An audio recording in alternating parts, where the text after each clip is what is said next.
ডাইমার্টিন model question paper 7 6 দাগের 1 যে অঙ্কটা আছে 7টি পরীক্ষার গড় অর্থাৎ অ্যারিথমেটিক মিন ও সম্যক পার্থক্য অর্থাৎ স্ট্যান্ডার্ড ডেভিয়েশন যথাক্রমে 8 এবং 4। 7টি সংখ্যার গড় এবং সম্যক পার্থক্য দেওয়া আছে 8 এবং 4। যদি 5টি পরীক্ষার ফলাফল 2, 4, 10, 12 এবং 14 হয় তবে অন্য দুটির ফলাফল নির্ণয় করো। 7টি ফলাফলের মধ্যে 5টি ফলাফল এখানে দেওয়া আছে এবং গড় ও সম্যক পার্থক্য বলা আছে, তাহলে অন্য দুটি ফলাফল এখানে নির্ণয় করতে হবে। তো এখানে আমি অন্য দুটি ফলাফল দেওয়া ছিল 2, 4, 10, 12, 14 এবং অন্য দুটো ফলাফল এখানে এ এবং বি ধরা আছে।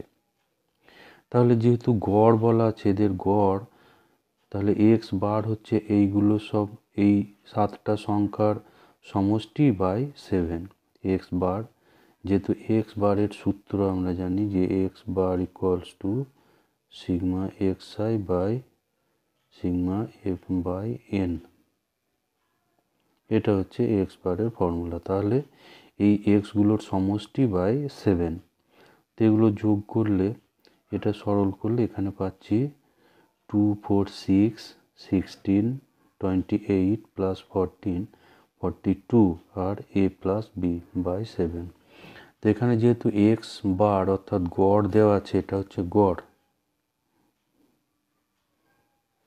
গড় এখানে বলা ছিল 8, এক্স বারটা এখানে হচ্ছে 8, তাহলে এই যে মানটা বেরোলো এটা সমান হচ্ছে 8। তো এখান থেকে এটা 42 plus a plus b equals by 7 equals to 8। 7টা এখানে ডান দিকে গুণ হয়ে 56 হলো, আর 42টা ডান দিকে গিয়ে মাইনাস হবে, ফলে ডান দিকে পাওয়া যাবে 14। তাহলে এ প্লাস বি ইকুয়ালস টু 14, এটা 1 নম্বর সমীকরণ। এরপর এখানে বলা ছিল যে সমক পার্থক্য, এখানে সমক পার্থক্য দেওয়া ছিল 4, অর্থাৎ সিগমা এক্স স্কোয়ার এটা সমান হচ্ছে 4। এখানে আমরা সিগমা এক্স স্কোয়ারের সূত্র আমরা জানি যে sigma X square equals to 1/n summation X I square minus X bar অর্থাৎ গড়ের স্কোয়ার। তাহলে এখানে এন এর মান হচ্ছে 7, যেহেতু 7টা ফলাফল দেওয়া আছে এন এর মান হচ্ছে 7। আর এখানে এই যে এক্সগুলো ছিল এক্সের মান এখানে 2, 4, 10, 12, 14, এদের এখানে 2, এখানে 2 স্কোয়ার, তারপর 4 স্কোয়ার, 10 স্কোয়ার, 12 স্কোয়ার আর এ স্কোয়ার প্লাস বি স্কোয়ার এগুলো হবে। আর এক্স বার স্কোয়ার এখানে বার করা ছিল 8, তাহলে এখানে হচ্ছে 8 স্কোয়ার। এবার এটাকে আমরা একটু ক্যালকুলেশন করব। 1/7, 2 স্কোয়ার 4, এখানে 4 স্কোয়ার 16, 10 স্কোয়ার 100, 12 স্কোয়ার 144, 14 স্কোয়ার 196 এবং A square plus B square minus এখানে 8 স্কোয়ার হচ্ছে 64। তো এগুলো যোগ করে পাওয়া গেছে 460 আর এ স্কোয়ার প্লাস বি স্কোয়ার। তো এখানে আমার বলা ছিল যে সিগমা এক্সটা দেওয়া আছে 4, এসডিটা দেওয়া ছিল 4, তাহলে সিগমা এক্স স্কোয়ার এটা হচ্ছে 16। তাহলে এখানে এই যে রাশিমালাটা পাওয়া গেল এটা সমান হচ্ছে 16। তাহলে এখানে 64টা এই 64 ডান দিকে গিয়ে যোগ হয়ে এটা হচ্ছে 80, এরপর 7টা ডান দিকে গুণ হয়ে এটা হলো 560, এরপর 460 এটা ডান দিকে গিয়ে এটা মাইনাস হবে, ফলে পাওয়া যাচ্ছে 100। এরপর এখানে আমার যেহেতু 1 নম্বর সমীকরণ ছিল a plus b equals to 14, তাহলে এখান থেকে আমি বি সমান পাবো 14 মাইনাস এ। এখান থেকে বি সমান পাবো 14 মাইনাস এ। তো এই 14 মাইনাস এটা এখানে বসানো আছে, 14 মাইনাস এটা এখানে বসিয়ে দেওয়া আছে। এরপর এ স্কোয়ার, এখানে 14 মাইনাস এর হোল স্কোয়ারটা এখানে লেখা আছে ইকুয়ালস টু 100। তাহলে এখানে এ স্কোয়ার আর এ স্কোয়ার হচ্ছে 2a square minus 28a plus হচ্ছে এখানে এই 100টা বাম দিকে চলে এলে 100 মাইনাস হবে, ফলে 96। এরপর এখানে 2 কমন হবে, এখানে 2 কমন করে এটা আসবে স্কোয়ার 14a আর এটা 48। এরপর 2টা ডান দিকে ভাগ হয়ে গেছে, এ স্কোয়ার মাইনাস 14a প্লাস 48। এটা এবার উৎপাদকে বিশ্লেষণ করলে 8 এবং 4 দিয়ে ভেঙে 14 হবে। মধ্যপদ বিশ্লেষণ করলে a minus 8 into a minus 4 equals to 0। তাহলে a এর মান এখানে পাওয়া যাচ্ছে 8 অথবা 6। তাহলে a ইকুয়ালস টু যদি 8 হয়, তাহলে b ইকুয়ালস টু ছিল 14 মাইনাস a, তাহলে 14 মাইনাস 8 ইকুয়ালস টু 6। আর a যদি 6 হয়, তখন b এর মান পাওয়া যাচ্ছে 8। সুতরাং আমরা পাচ্ছি যে এটা 8 হলে bটা হবে 6, আর এটা 6 হলে bটা হবে 8। তাহলে অন্য দুটো সংখ্যা আমরা পাচ্ছি 6 এবং 8। এরপর 6-এর অথবা অংশে এখানে একটা বিস্তৃতির পরিমাপ থেকে একটা অঙ্ক আছে। এখানে একটা ছক দেওয়া আছে, দৈনিক মজুরি 8 থেকে 11, 12 থেকে 15, 16 থেকে 19, 20 থেকে 23, 24 থেকে 27 এবং শ্রমিক সংখ্যা অর্থাৎ পরিসংখ্যা দেওয়া আছে 5, 11, 20, 10 এবং 4। তো এখান থেকে বলা আছে যে যৌগিক গড় থেকে গড় পার্থক্য নির্ণয় করো। যৌগিক গড় থেকে গড় পার্থক্য নির্ণয় করো। তো এখানে যে শ্রেণী সীমা দেওয়া ছিল 8 থেকে 11, 12 থেকে 15, 16 থেকে 19, 20 থেকে 23 এবং 24 থেকে 27 এগুলো দেওয়া আছে। তো এগুলো যেহেতু মধ্যে এখানে গ্যাপ আছে 11-এর পরে 12, এগুলো তোমরা জানো যে এগুলো শ্রেণী সীমানা বের করে নিতে হবে। প্রথমটার সঙ্গে 0.5 মাইনাস এবং পরেরটার সঙ্গে 0.5 যোগ, যেহেতু এখানে 1 গ্যাপ আছে এবং 1-এর হাফ হচ্ছে 0.5, তাহলে নিম্ন সীমাগুলো থেকে 0.5 মাইনাস হবে এবং ঊর্ধ্ব সীমাগুলোর প্রত্যেকটার সঙ্গে 0.5 যোগ হবে। এরপর এখানে শ্রেণী মধ্যক অর্থাৎ xi এর মান বার করতে হবে। তো xi হচ্ছে এই যে শ্রেণী সীমানা, এখানে এর নিম্ন সীমানা প্লাস হবে ঊর্ধ্ব সীমানা বাই 2, এটা করে এইটা আসবে। 7 আর 11 এটা হচ্ছে 18 আর 0.5 এটা হচ্ছে 19, এ দুটো যোগ করা হবে 19 এবং তার অর্ধেক হবে বা 2 দিয়ে ভাগ করলে 9.5।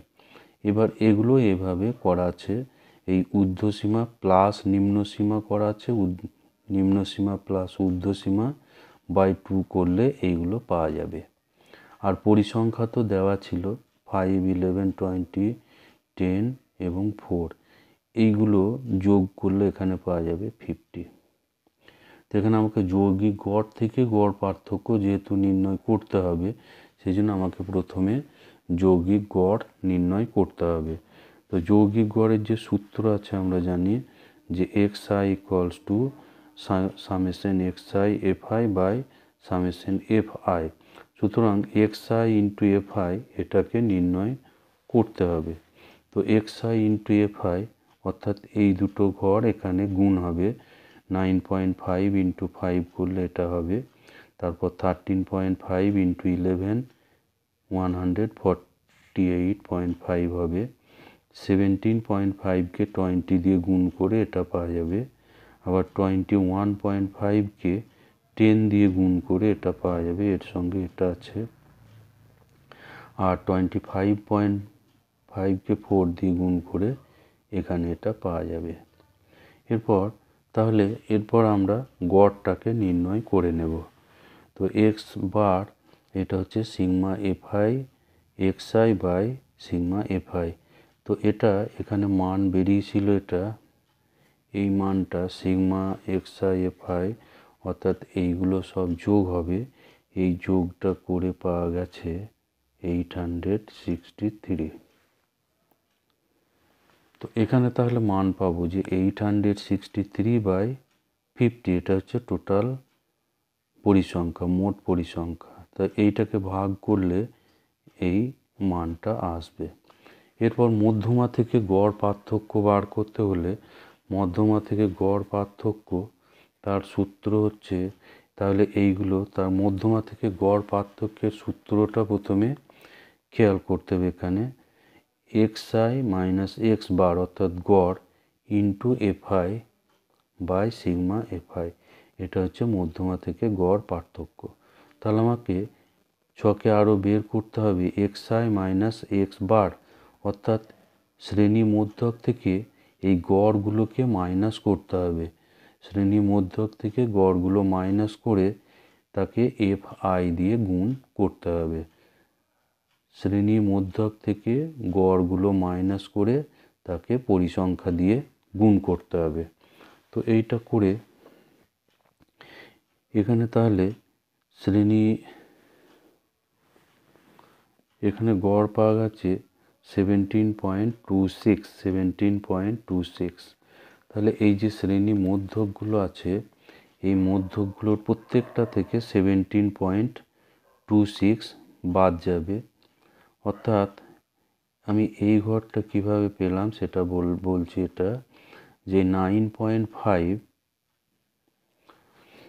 প্রথমের ঘরটা এই 9.5 মাইনাস 17.26, এইটার মডুলাস করতে হবে ইন্টু এর পরিসংখ্যা হচ্ছে 5, এইটা। তো এই মানটা এটাকে ক্যালকুলেশন করলে এটাকে আমরা পেয়ে যাব এই 38.8, এটাই হবে 38.8। এভাবে এই প্রত্যেকটা ঘরকে ক্যালকুলেশন করতে হবে। এর প্রত্যেকটা থেকে এক্সআই এর মানটা অর্থাৎ 17.26 এখান থেকে মাইনাস করে এই পরিসংখ্যাগুলো গুণ করলে এই শেষের যে ঘরটা আছে এটা পাওয়া যাবে। তো শেষের ঘরটা এখানে যোগ করলে আমি পেয়ে যাচ্ছি 160.32। এই যে মানগুলো এসছে 38.8, 41.36, 4.80 অর্থাৎ 0.480, 42 এটা 42 আছে 0.40,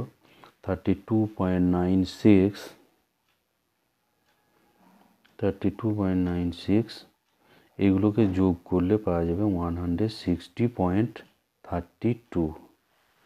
তাহলে এখানে মধ্যমা থেকে গড় পার্থক্য এই সূত্র, তাহলে 160.32/50 করলে এটা 3.21 এটা মান বেরোচ্ছে। তো এরপরে শেষ যেটা আছে, কোনো অঙ্ক পুনরাবৃত্ত হবে না এই শর্তে। কোনো অঙ্ককে পুনরাবৃত্ত মানে একাধিকবার ব্যবহার করা যাবে না। 0, 1, 2, 3, 4 অঙ্কগুলোর সাহায্যে 5 অঙ্ক বিশিষ্ট যতগুলো সংখ্যা গঠন করা যায়, যারা প্রত্যেককে 4 দ্বারা বিভাজ্য, তার সম্ভাবনা নির্ণয় করো। তো আমরা প্রথমে নির্ণয় করব যে 0, 1, 2, 3, 4 এগুলো দিয়ে 5 অঙ্কের কতগুলো সংখ্যা গঠন করা যায়। এখানে 5 অঙ্কের সংখ্যা কতগুলো গঠন করা যাবে। তো 5 অঙ্কের সংখ্যা গঠন করা যাবে কিভাবে, এখানে সেটা করা আছে। এটা 0, 1, 2, 3, 4 এদের এই 5টা অঙ্ককে কোনো শর্ত ছাড়া বিন্যাস করা যায় 5 ফ্যাক্টোরিয়াল প্রকারে। এবার 5 অঙ্কের সংখ্যার ক্ষেত্রে আমি যদি অজুতের স্থানে 0 বসাই তাহলে সেটা কিন্তু 5 অঙ্কের আর থাকে না। সেই জন্য 0কে অজুতের স্থানে রেখে আমি বাকি যে অঙ্কগুলো আছে 1 2 3 4 এগুলোকে বিন্যাস করা যাবে, 4টে স্থান থাকবে, বাকি 4টে স্থানে বিন্যাস করা যাবে 4 ফ্যাক্টোরিয়াল বা 24 প্রকারে। এই যে 24টা সংখ্যা এটা কিন্তু 5 অঙ্কের হবে না, কারণ অজুতের ঘরে 0 বসালে বাকি জায়গাগুলোতে যে অঙ্কগুলো থাকবে সেগুলো নিয়ে 5 অঙ্কের সংখ্যা হবে না, সেগুলো 4 অঙ্কের হয়ে যাবে। সেজন্য এখানে তাহলে 5 অঙ্কের 5টি ধরে বিন্যাস সংখ্যা হচ্ছে ফ্যাক্টোরিয়াল 5। এবার 0কে অজুতের স্থানে রেখে বিন্যাস করা যাচ্ছে 4 ফ্যাক্টোরিয়াল প্রকারে। তা যেগুলো 5 অঙ্কের নয় সেগুলো ওই জন্য মাইনাস হয়ে গেছে, দিয়ে 5 অঙ্কের সংখ্যা গঠন করা যাচ্ছে এখানে 96। তো এই সংখ্যাগুলোর মধ্যে আমাকে এবার খুঁজতে হবে যে 4 দ্বারা বিভাজ্য কতগুলো সংখ্যা হবে। তো 4 দ্বারা বিভাজ্যতার নিয়ম হচ্ছে যে একক এবং দশকের স্থানে যে সংখ্যা দুটো থাকবে সেই সংখ্যা দুটো যদি 4 দ্বারা বিভাজ্য হয় সেই সংখ্যা দিয়ে তৈরি, সেই অঙ্কগুলো দিয়ে তৈরি, অর্থাৎ একক এবং দশক স্থানে সংখ্যা বসিয়ে যেগুলো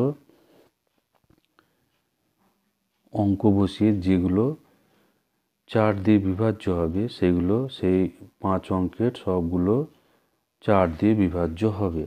তো আমরা এভাবে এটা এককের ঘরে 4 এবং দশকের ঘরে যদি 0 বসাই তাহলে যে সংখ্যায় আসুক না কেন সেটা 4 অঙ্কের 4 দ্বারা বিভাজ্য হবে, সেটা 4 দ্বারা বিভাজ্য হবে।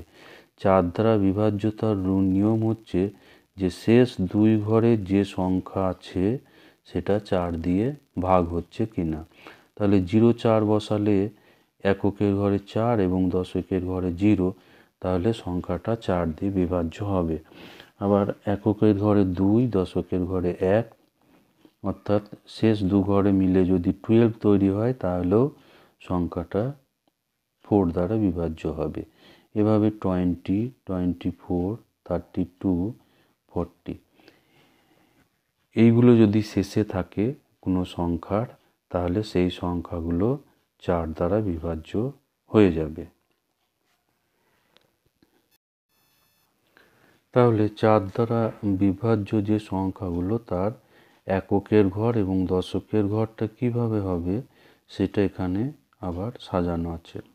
এককের ঘরে 4 এবং দশকের ঘরে 0 এটা যদি থাকে তাহলে আমাদের আর অঙ্ক থাকছে 1 2 3, এই 3টে এখনও বাকি থাকছে। তো এই 3টেকে আমরা বাকি যে 3টে স্থান আছে শতক, হাজার এবং অযুত, এই 3টে স্থানে আমরা 3 ফ্যাক্টোরিয়াল প্রকারে সাজাতে পারি। এরপর এককের ঘরে 2 এবং দশকের ঘরে 1 থাকলে আমার হাতে এখনও থাকবে 0 3 এবং 4, 0 3 এবং 4। তাহলে 0কে কিন্তু আমরা অযুতের স্থানে রাখতে পারবো না, তাহলে সেটা 5 অঙ্কের সংখ্যা থাকবে না। তাহলে এবার যদি আমরা 3কে যদি অযুতের স্থানে রাখি তাহলে বাকি দুটো অঙ্ককে আমরা 2 ভাবে রাখতে পারবো। আবার 4টাকে যদি অযুতের স্থানে রাখি তাহলে বাকি দুটো অঙ্ককে আমরা 2 ভাবে রাখতে পারবো। বা অন্যভাবে জিনিসটা করা যায়, আমার 1 এবং 2 যদি একক এবং দশকের স্থানে বসে, এককের ঘরে 2 এবং দশকের ঘরে 1, তাহলে আমার কাছে এই 3টে সংখ্যা থাকবে। এই 3টে সংখ্যাকে আমরা এই 3টে জায়গায় বিন্যাস করতে পারি 3 ফ্যাক্টোরিয়াল প্রকারে। আবার 0কে প্রথমে রেখে অযুতের স্থানে রেখে বাকি দুটোকে বিন্যাস করা যায় 2 ফ্যাক্টোরিয়াল প্রকারে। তাহলে এখানে 5 অঙ্কের যে 4 দ্বারা বিভাজ্য সংখ্যা হবে 3 ফ্যাক্টোরিয়াল মাইনাস 2 ফ্যাক্টোরিয়াল। এভাবে 2 0 ক্ষেত্রেও বাকি 3টে জায়গা 3 ফ্যাক্টোরিয়াল ভাবে আমরা পূর্ণ করতে পারবো। কিন্তু 2, 4-এর ক্ষেত্রে আবার এই 0কে অজুতের ঘরে রাখা যাবে না, সেক্ষেত্রে আবার আগের মতো 3 ফ্যাক্টোরিয়াল মাইনাস 2 ফ্যাক্টোরিয়াল অর্থাৎ 4 প্রকারে বিন্যাস করতে পারবো। এভাবে 32-এর ক্ষেত্রেও তাই। 32-এর ক্ষেত্রেও আগের মতো বললে যে এককের ঘরে 2, দশকের ঘরে 3, এরপর অজুতের ঘর বাকি যে 3টে জায়গা আছে তাদেরকে আমরা 3 ফ্যাক্টোরিয়াল প্রকারে সাজাতে পারি। 3 ফ্যাক্টোরিয়াল প্রকারে সাজাতে পারি। এবার 0কে অজুতের স্থানে রাখলে বাকি দুটোকে রাখা যায় 2 ফ্যাক্টোরিয়াল প্রকারে। সেগুলো কিন্তু 5 অঙ্কের সংখ্যা নয়, সেই জন্য 2 ফ্যাক্টোরিয়ালটা মাইনাস। 40-র ক্ষেত্রে বাকি 3টে জায়গাকে আমরা 3 ফ্যাক্টোরিয়াল প্রকারে অর্থাৎ 6 প্রকারে সাজাতে পারবো। তাহলে 5 দ্বারা বিভাজ্য যে সংখ্যা পাওয়া যাবে তাদের সংখ্যা হবে এই 6 + 4 10 + 6 16 + 4 20 + 4 24 + 6 অর্থাৎ মোট 30টা সংখ্যা আসবে যারা 4 দ্বারা বিভাজ্য। তাহলে মোট আমার 5 অঙ্কের সংখ্যা ছিল 96, তার মধ্যে 4 দ্বারা বিভাজ্য সংখ্যা সেটা হচ্ছে 30। তাহলে নির্ণয়ের সম্ভাবনা হবে 30/96। তো এটা এখানে একটু কাটাকুটি করা আছে, 6 দিয়ে কাটাকুটি, 6 5 এবং 6 16। তো এটা অ্যান্সার আসছে। কিন্তু বইয়ে এখানে অ্যান্সারে যেটা দেওয়া আছে এখানে 1/16, তো ওই অ্যান্সারটা এখানে হবে না, এখানে 5/16 অ্যান্সার হবে।